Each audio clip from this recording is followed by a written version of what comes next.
ప్రియమైన వాళ్ళారా, బాగున్నారా? మరొక వచనం ధ్యానించుకుందాం. ప్రతి మనుషుడు వినుటకు వేగిరపడువాడును, మాటలాడుటకు నిదానించువాడును, కోపించుటకు నిదానించువాడునై ఉండవలెను. ఎందుకనగా నరుని కోపము దేవుని నీతిని నెరవేర్చదు. యాకోబు 1:19-20 వచనాలు.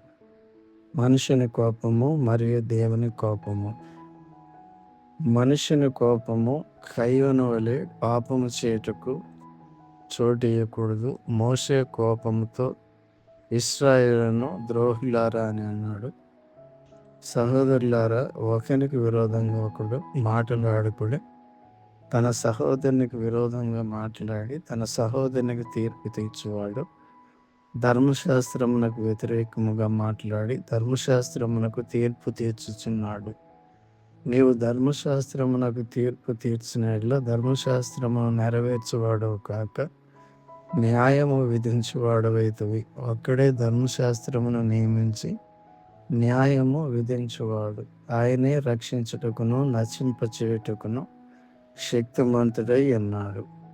పరునికి తీర్పు తీర్చుటకు నీవెవడువు అని వ్రాయబడి ఉన్నది. యాకోబు 4:11-12 వచనాలు.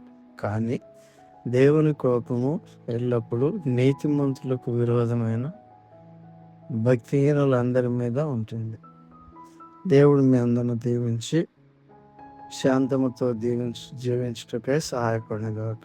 ఆమేన్.